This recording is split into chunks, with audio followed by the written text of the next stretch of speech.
Good afternoon. We were discussing about the Laplace transform in the last class, and we were starting the unilateral Laplace transform. So let us start again the unilateral Laplace transform.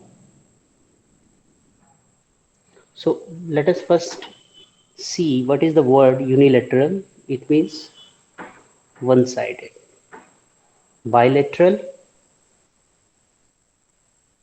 means two-sided. What does it mean?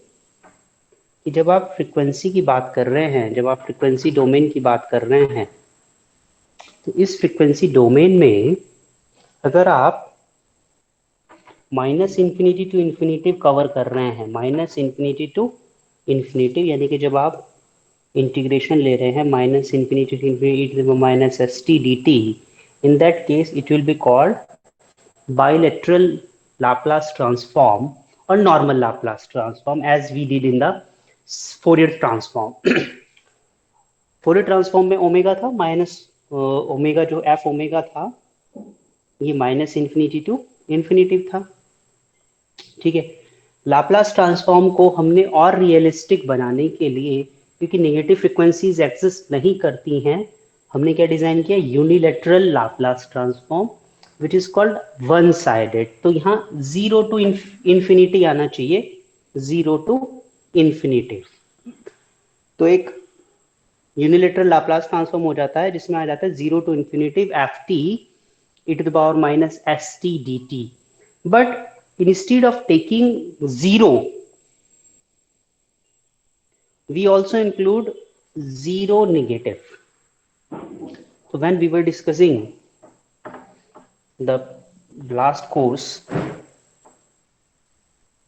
I told you about what is the meaning of zero, zero negative or zero positive. So if I say it is t is equals to 0, so t is equals to 0 means at t is equals to 0 exactly.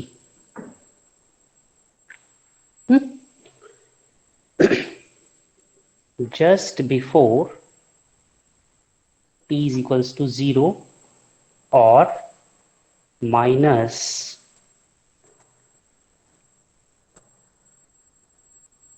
यहाँ पे 1 है ना, ये 1 आएगा, minus 0.5 आएगा, तो minus 0.0000000 and so on up to 1 आ गया, 2 आ गया, जो भी जीरो से जस्ट पहले। What is zero positive? Just after t is equals to 0 means plus 0.00000 1 2 and so on, जो भी आपको एक नंबर लेना है, जीरो के जस्ट बाद, जस्ट बाद। ठीक है, इसको कैसे समझना है? So zero negative is called initial condition. The notation for initial condition is zero negative. Notation for initial condition is zero negative. देखो इसको कैसे समझते हैं।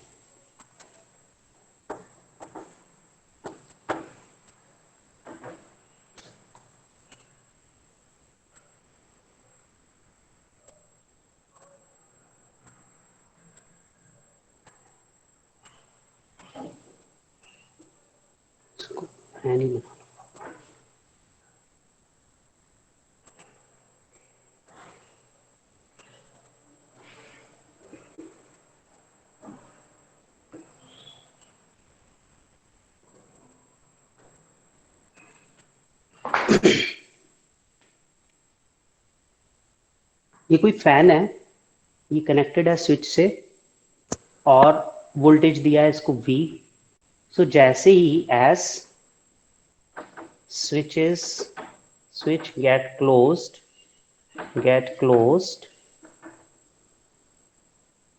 fan rotates. Suppose जो फैन की जो स्पीड है, जो फैन की स्पीड जो है वो कुछ इस तरीके से है, ये वेलोसिटी है v। सो जब फैन आप स्टार्ट करोगे, सो सपोज फैन की स्पीड v है, that is the saturation speed. जब आप फैन स्टार्ट करोगे तो वो धीरे धीरे रोटेट होगा और फाइनली कुछ टाइम के बाद, suppose this is ts, settling time बोलते हैं इसको, ये अपनी फाइनल स्पीड अटेन करता है। या इसको कुछ इस तरह दिखा दो, ये इसके बाद कांस्टेंट हो जाती है, ठीक है, v अटेन कर लेता है। if initially v is equals to 0, suppose जो फैन की स्पीड है वो मैं vf ले लेता हूँ, तो ये vf का ग्राफ है, vf का। if initially vf is equals to 0 and अगर मैं स्विच क्लोज कर देता हूं एट स्विच इज क्लोज्ड और on, switch is on at t is equals to 0, तो ये वाला कर्व फॉलो होगा। t इज इक्वल्स टू 0 पर धीरे धीरे धीरे धीरे स्पीड बढ़ेगी और फाइनली vf तक पहुंचेगी, ठीक है। हम सपोज करो ये ले लो t1, ठीक है, switch is on at t is equals to 0 but switch is off at t is equals to t1। अब t is equals to t1 पर स्विच हमने ऑफ कर दिया, तो फैन फुल स्पीड में तो पहुंचा नहीं है। कितनी स्पीड है सपोज फैन की, v1, ठीक है। अगेन है ना, ये t इज इक्वल्स टू 0, ये t is equals to t1, at t is equals to t1, at t2 switch is again on। एक बार स्विच ऑफ किया, फिर at the same time t positive, ये t is equals to t1 पर switch on किया at t is equals to t1 positive, यानी कि switch on off किया था t1 पर और जस्ट ऑफ करते ही फिर से ऑन कर दिया। नाउ vf जो इनिशियल होगा हमारे पास वो क्या था, v1, और अगर vf की बात करें जस्ट आफ्टर v t1 की, तो ये भी क्या होगा, v1। This is called initial condition, this is called initial condition. देखो फिर से समझो, हमारे पास एक फैन है जो मैक्सिमम vf जो v स्पीड से रोटेट करता है, ये स्विच है, वोल्टेज बैटरी है,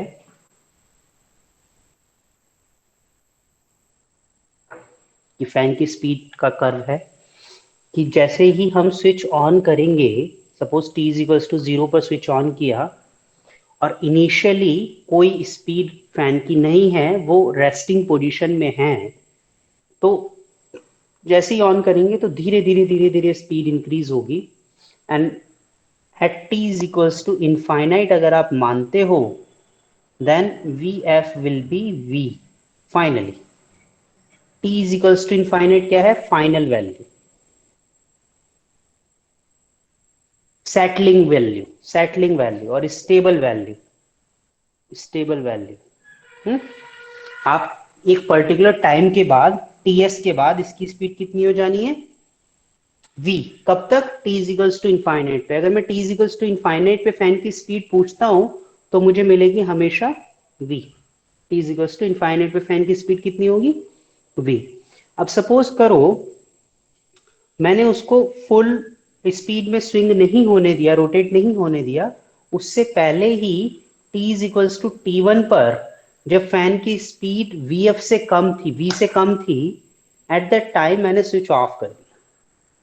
व्हेन स्विच इज क्लोज्ड तो कनेक्शन हट गया, कनेक्शन हटते ही फैन ने तो एकदम रुकना बंद नहीं किया होगा, फैन क्या करेगा, धीरे धीरे से रुकना बंद करेगा, हल्के से, जितनी जितनी तेजी से ये चार्ज हुआ उतनी स्पीड से ये डिस्चार्ज होगा। तो सपोज यहाँ पर स्विच ऑफ हुआ तो ये धीरे धीरे बंद होगा, बट मैंने एग्जैक्ट उसी टाइम ऑफ करके वापस t is equals to T1 positive means T1 के जस्ट बाद ऑन कर दिया। ऑन करने पे उसकी स्पीड में कोई चेंज नहीं हुआ होगा, जो पहले स्पीड थी V1, स्विच ऑफ करके ऑन कर दो फैन का तो स्पीड पे कोई चेंज नहीं पड़ने वाला। ऑफ करके ऑन किया तो जो स्पीड पहले थी V1 वही स्पीड अब रही। Vf निगेटिव कितना था, Vf positive, Vf negative is velocity at t is equals to T1. Vf positive is velocity at t is equals to T1 positive. T1 के जस्ट बाद जब हमने स्विच ऑन कर दिया तब वेलोसिटी ये रही। तो अगर हम T1 की बात करें, एग्जैक्ट T1 की, इस पॉइंट पे फैन की स्पीड कितनी है, पहले से मौजूद है V1, पहले से क्या स्पीड है V1, so V1 will be called initial condition for t is equals to T1। अगर मैं इसको अब कुछ इस तरीके से मार्क करूं कि this is -5, this is 0 and this is suppose 9 seconds, ये मीन सेकेंड्स ले लो। सो t इज इक्वल्स टू 0 पे क्या है स्पीड, -5 पर कितनी थी, -5 से स्टार्ट किया उसने, t इज इक्वल्स टू 0 पे अब स्विच क्लोज होगा। तो t इज इक्वल्स टू 0 पे देखेंगे तो इसकी जो कंडीशन होगी वो इनिशियल कंडीशन इसमें कुछ होगी, पहले से होगी, जब स्विच क्लोज करेंगे at t is equals to 0 पर।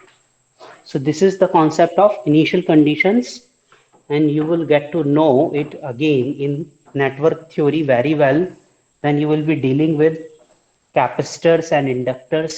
You will see the charging time and discharging time. You will see the effect of current and voltage of this transient. The word is transient. Transient means कि आप particularly एक state में हैं, वो state से आप बाहर एकदम नहीं निकले हैं। ये उनके साथ होता है जिनके पास चार्जिंग टाइम और डिस्चार्जिंग टाइम होता है ना। जैसे कुछ लोग एकदम क्लास ज्वाइन करते हैं तो एकदम से दिमाग काम नहीं करता, थोड़ी देर बाद काम करता है, ठीक है। कुछ लोगों को जोक्स के ऊपर बहुत देर में हंसी आती है, तो उनका वो जो टाइम होता है वो that time is called transient time.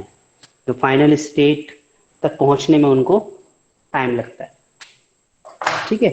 So the concept of unilateral transform, Laplace transform is Vs is equals to 0 negative to infinitive ft e to the power minus st dt.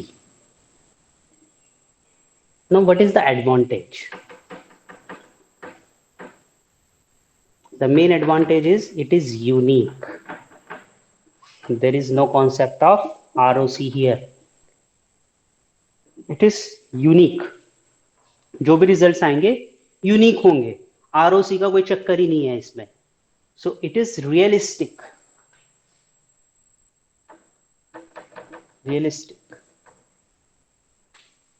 क्यों realistic? क्योंकि हम t is equals to 0 से ही value start करते हैं, हम past में नहीं जा सकते। नेगेटिव फ्रीक्वेंसी जैसी कोई चीज नहीं होती है, so that is why it is realistic. The one thing is the symbol of unilateral or and bilateral Laplace transform is same. Symbol दोनों का सेम है,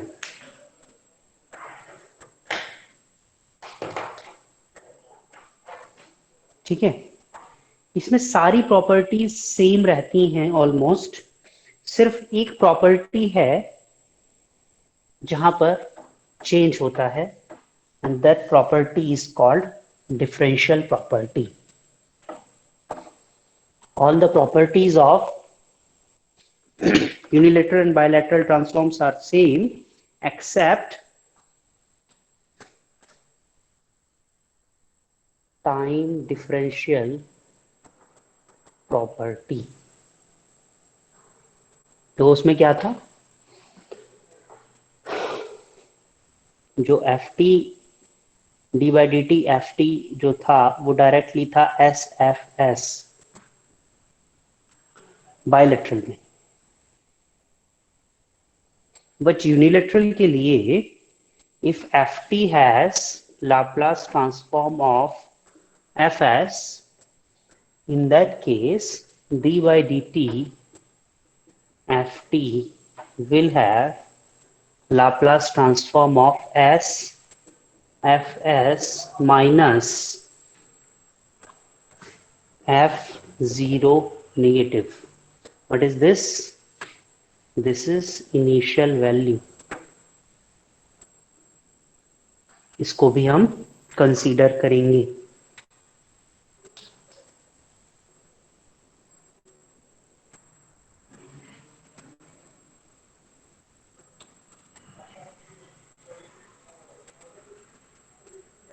ये स्मॉल आएगा.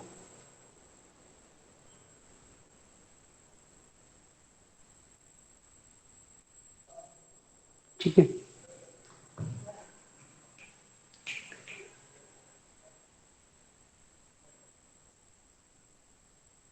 And if I take Laplace transform one more time, it will be s square fs minus s f0 minus ये f dash 0 आ जाएगा,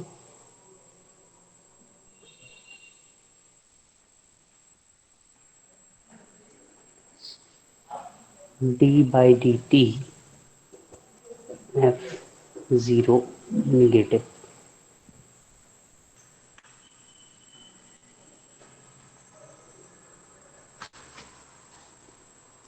ठीक है.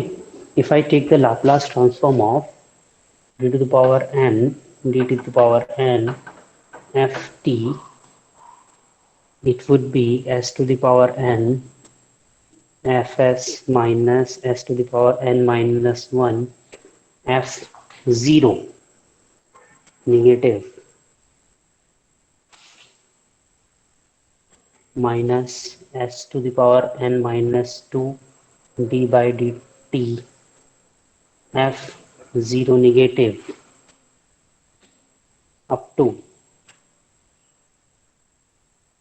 d to the power n minus 1 d to the power n minus 1 f0 negative. So this is important.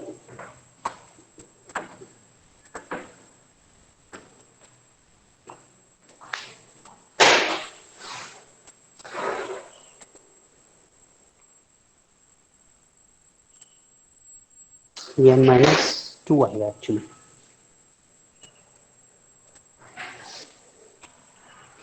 तो ये वाली power decrease होती जाएगी और ये वाली पावर इंक्रीज होती जाएगी, डी बाई डी टी वाली power.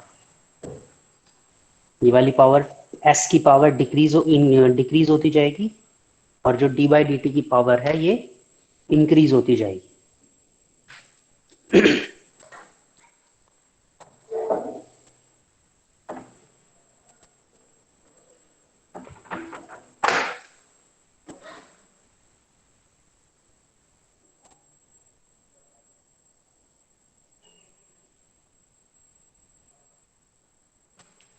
Initial value theorem. What is the initial value?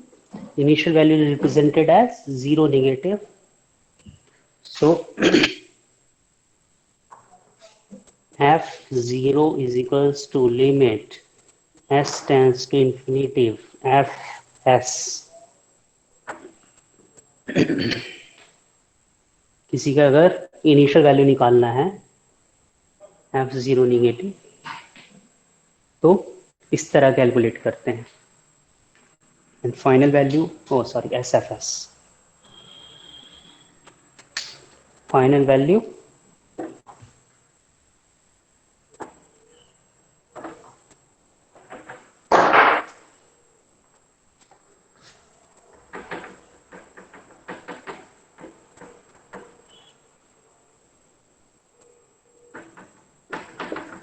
Final value means last value. मैंने अभी बताया था t is equals to infinite पे कैलकुलेट करेंगे, ये आ जाएगा s tends to 0 SFS, s tends to 0 SFS. So initial value is actually limit t tends to 0 negative ft, and final value is t tends to infinite ft. But अगर आप S plane में देखोगे तो initial value के लिए जो limit ली हुई है वो ली हुई है एस टेंस टू इनफाइनाइट, और फाइनल वैल्यू के लिए जो लिमिट ली हुई है एस टेंस टू 0। उल्टा कर दिया है।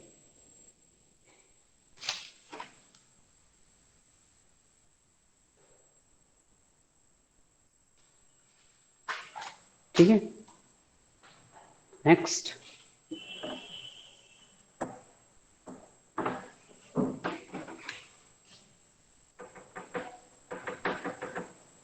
Condition for initial value theorem, IVT। only condition is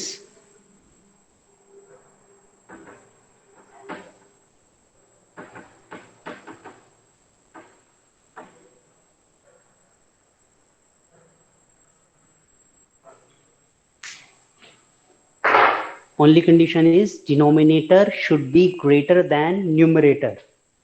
जो भी s की पावर होगी, जो भी आपका सपोज फंक्शन होगा, इसमें s to the power n something होगी, s to the power p something, इस तरह से होगा। So p should always be greater than n। in that case only initial value of the system can be calculated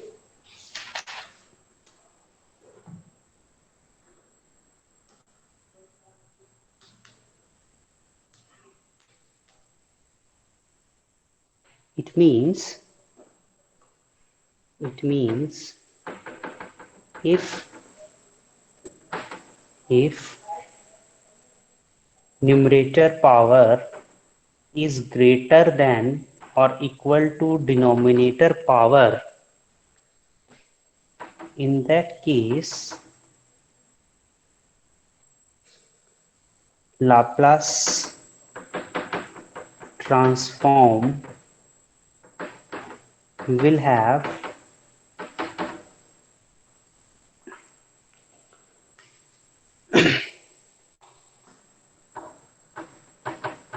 impulse or its derivatives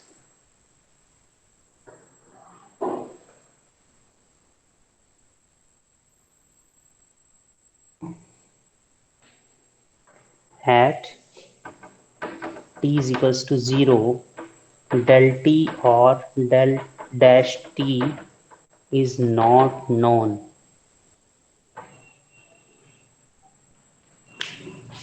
del t की value क्या होती है?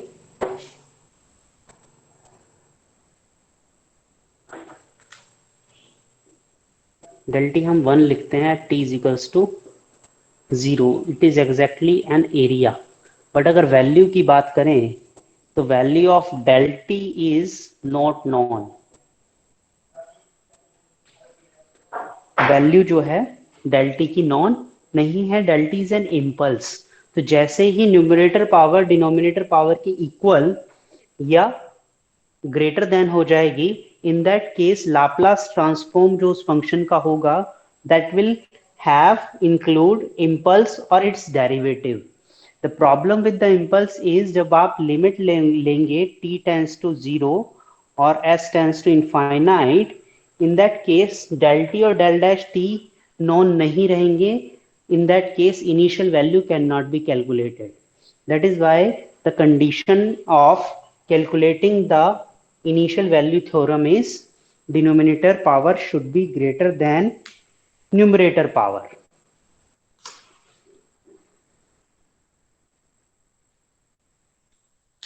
ठीक है. Condition for final value theorem.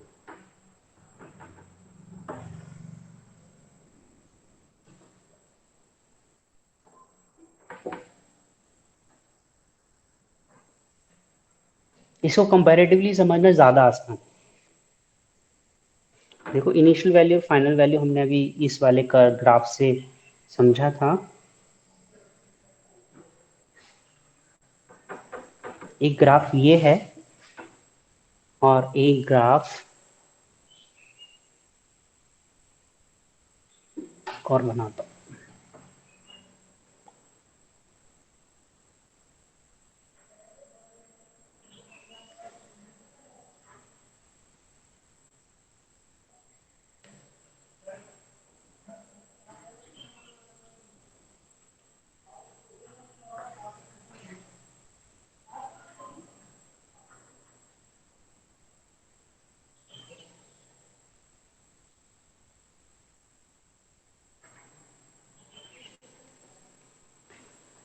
ये 3 curve हैं.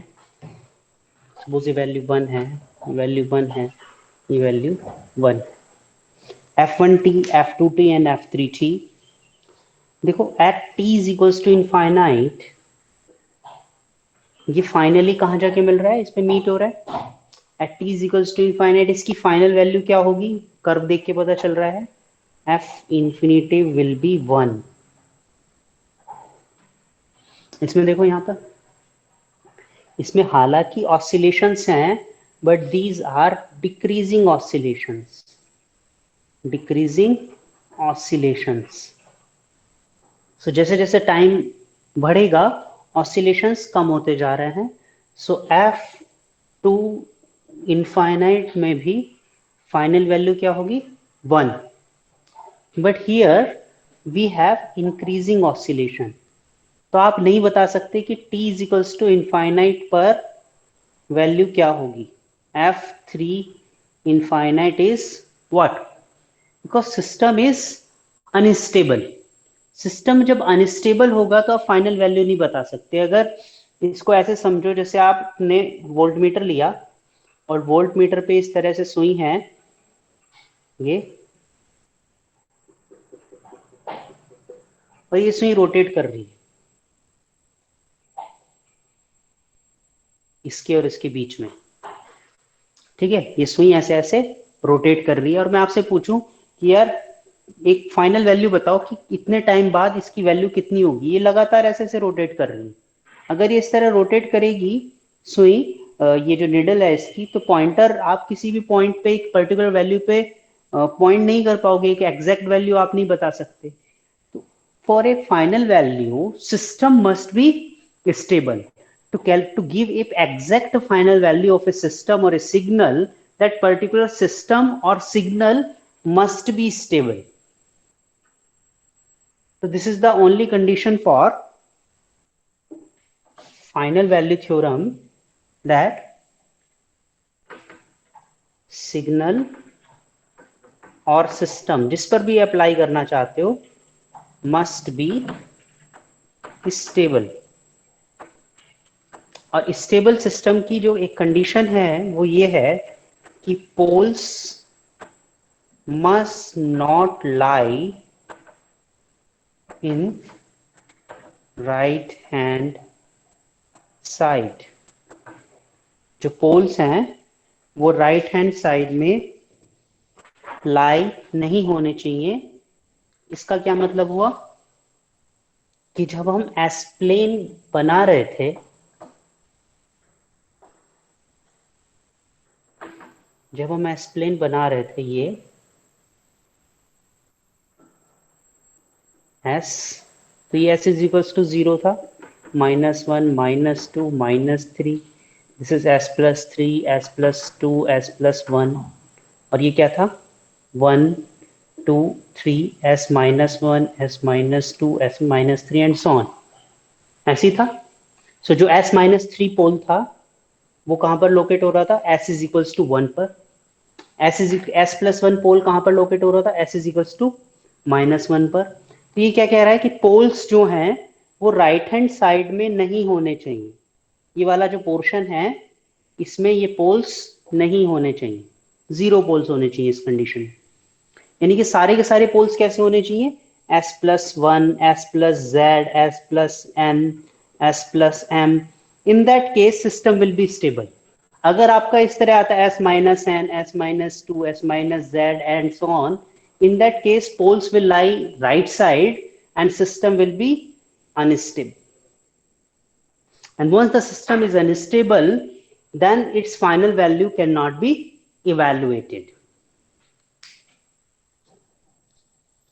ठीक है, तो जो भी सिस्टम्स हैं उनकी फाइनल वैल्यू तभी आएगी जब आप कि वो सिस्टम्स, जो भी सिस्टम्स हैं उनकी फाइनल वैल्यू तभी होगी जब वो सिस्टम्स स्टेबल होंगे। अगर वो सिस्टम्स अनस्टेबल हैं, इन दैट केस उनकी फाइनल वैल्यू डिफाइन नहीं हो पाएगी।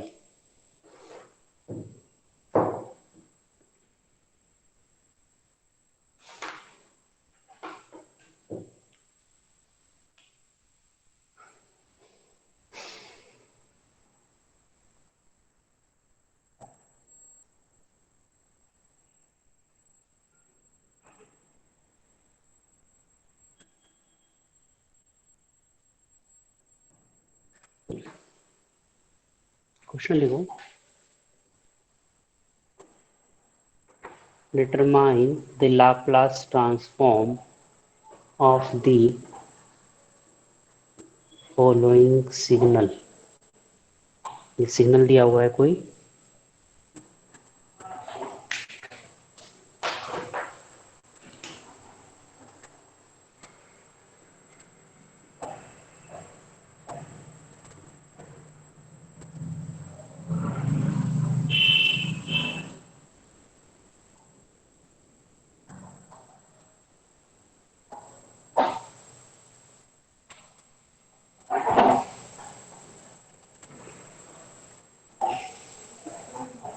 ये वो सिग्नल दिया हुआ है, इस सिग्नल पे लाप्लास ट्रांसफॉर्म कैलकुलेट करना है।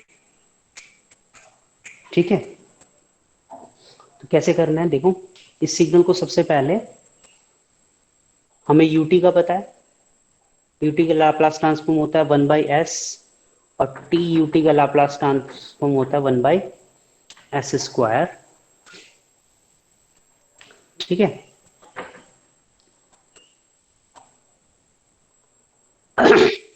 तो हम इसको, ये क्या है, R T, T U T is nothing but R T. तो क्या हम इस वाले सिग्नल को आर टी और यूटी की फॉर्म में लिख सकते हैं, लिख सकते हैं। F T is equals to, देखो द स्लोप कितनी है, 1 3 y/x, 3 इंक्रीजिंग है तो +3। ठीक है, सो इससे पहले स्लोप 0, इसके बाद स्लोप +3, आर 3 से जस्ट पहले स्लोप 3 और जस्ट बाद में स्लोप 0, और 5 पर एक step, so it will be t-2 rt-2 rt-3, और 5 पर एक स्टेप ut-5,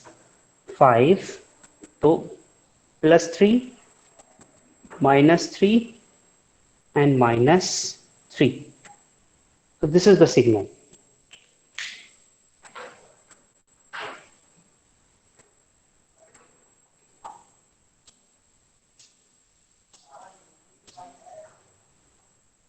ठीक है,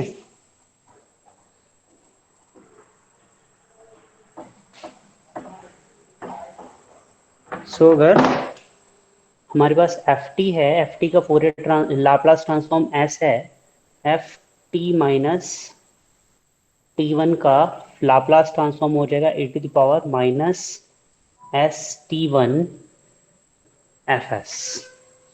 तो आर टी माइनस थ्री का लाप्लास ट्रांसफॉर्म होगा e to the power minus S three into one by S square. R T minus two का Laplace transform होगा e to the power minus two S one by S square, और you t minus five का Laplace transform होगा five s one by s, तीनों को रख दो, three e to the power minus two S one by S square minus three e to the power minus three s one by S square minus three e to the power minus five s one by s. So three common आ जाएगा, one by S square common आ जाएगा, यहाँ पे आएगा ई to the power minus two S minus E to the power minus three S minus S E to the power minus five S. This is nothing but F S answer.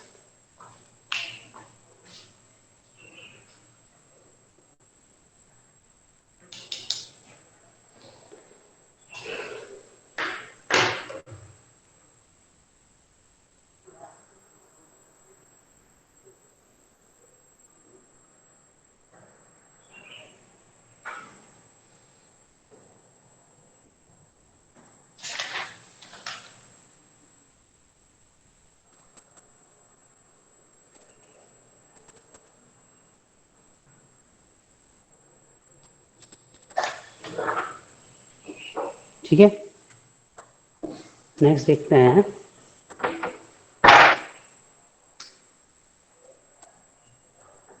Evaluate the Laplace transform of full wave rectifier with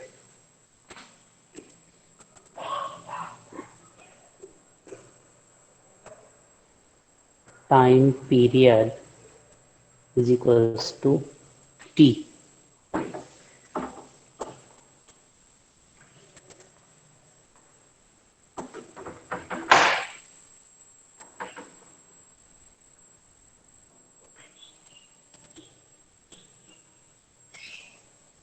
full wave rectifier हमने last semester में पढ़ा था।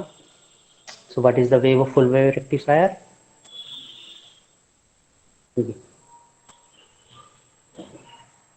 ये t, two t, three t, four t, five t, sixty and so on, this is nothing but one. ठीक है, तो हमने इसको देखो कैसे कर सकते हैं। हमने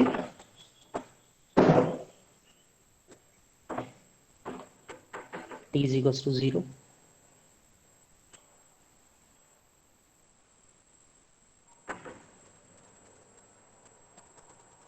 इसका लाप्लास ट्रांसफॉर्म कैलकुलेट किया था। अगर मैं इसको शिफ्ट कर दूं, इसका लाप्लास ट्रांसफॉर्म भी मिल जाएगा। इसको शिफ्ट कर दूं,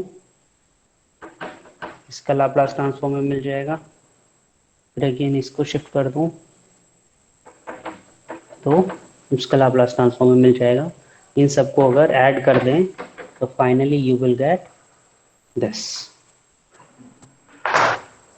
सो सपोज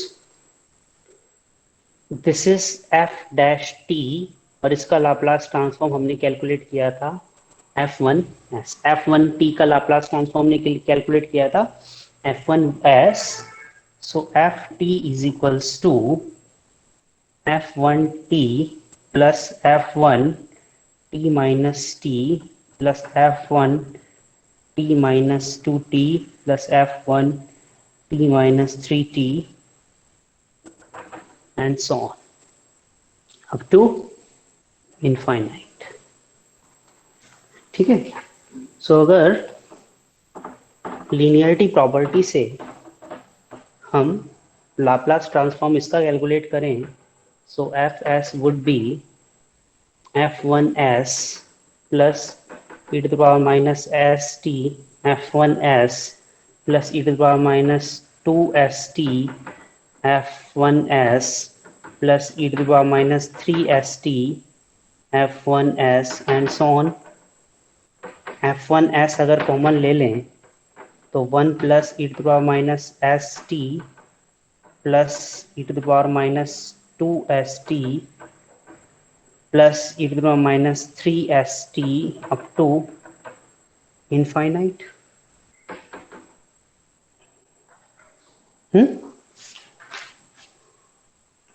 और ये जीपी बन जाती है, तो ये फाइनल वाली जीपी का क्या होता है, sum a upon 1 minus R. तो ये हो जाएगा f1s upon 1 minus E to the power S T.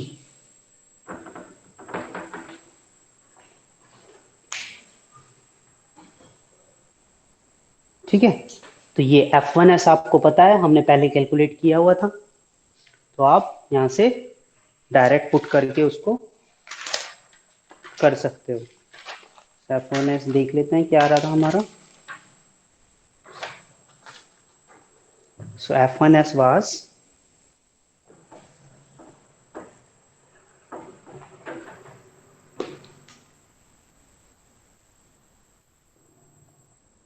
f1s was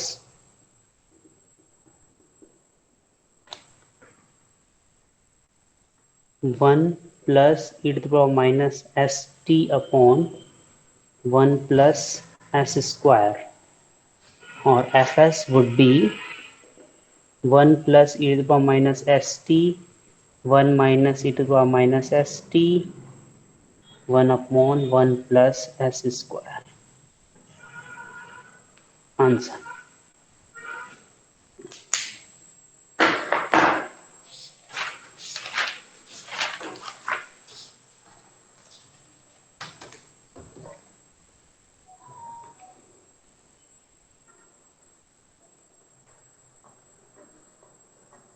ठीक है, इफ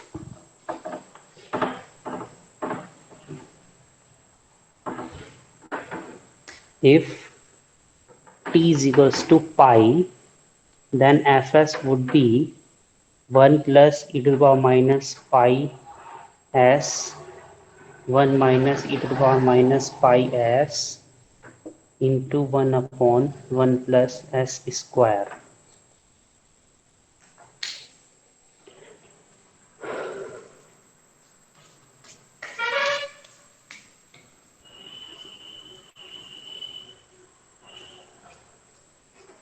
ठीक है, तो इसमें आप क्या कर सकते हो, e to the power minus pi S by two common ले लो, यहाँ मिल जाएगा e to the power minus pi S by two minus pi S by two divide by, similarly यहाँ पे e to the power minus pi S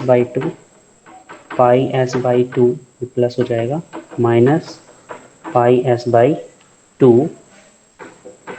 1 upon 1 plus S square, ये cancel हो गए।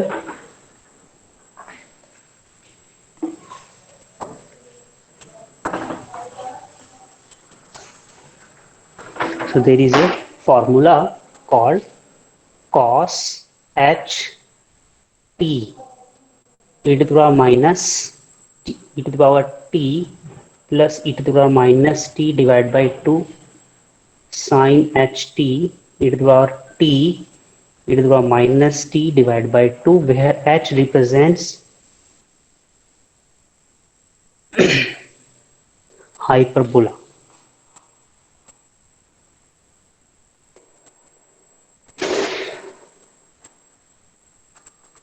Actually it is hypothetical है, शायद hypothetical है या hyperbola है, इसको एक बार चेक कर लेंगे, हाइपोथेटिकल होना चाहिए। Hypothetical cos h t e to the power t sin t, so it becomes 1 upon 1 plus s square cos h pi s by 2 sin h pi s by 2, so it become 1 upon 1 plus s square cot h pi s by 2.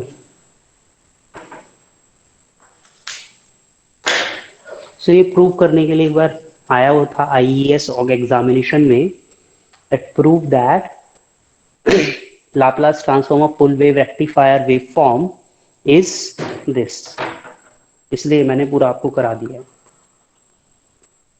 ठीक है, next देखते हैं।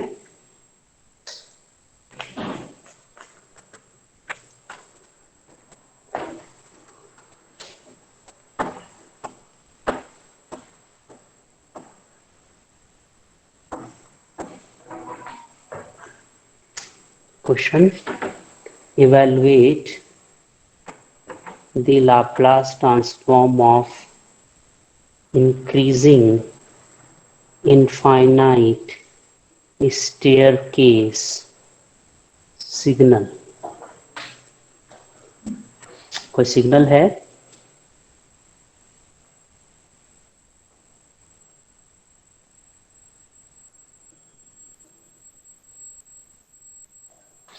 इस तरह से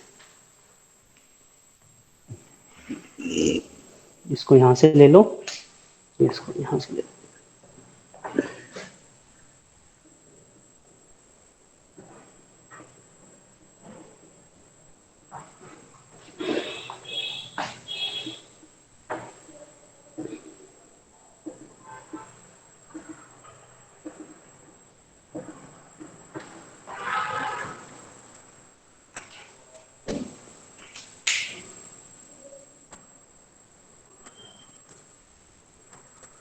ठीक है, तो ये वाला सिग्नल कैसे बना होगा?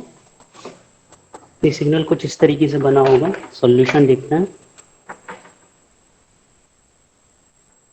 कि यहाँ पर एक ut होगा f1t, फिर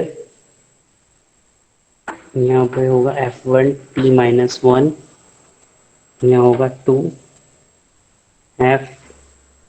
f1t minus 2 and so on. इनको आपस में ऐड करोगे तो ये मिलेगा। ठीक है, 0, तो 0 से 1 के बीच में 1 है, 1 से 2 के बीच में 1 प्लस 1 2 है, 2 से 3 के बीच में 3, 3 से 4 के बीच में 4 एंड सो ऑन। तो finally ft would be f1t plus f1t minus 1 plus f1t minus 2 and so on. So it would be fs would be f1s plus e to the power minus s f1s plus e to the power minus 2s f2s and so on. So finally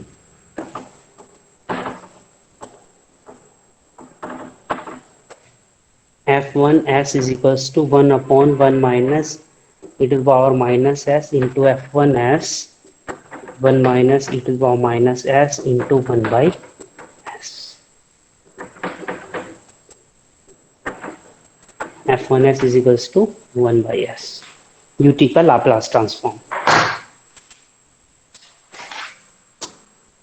ठीक है, so this finishes your Laplace transform, and from the next class onwards we will start Z transform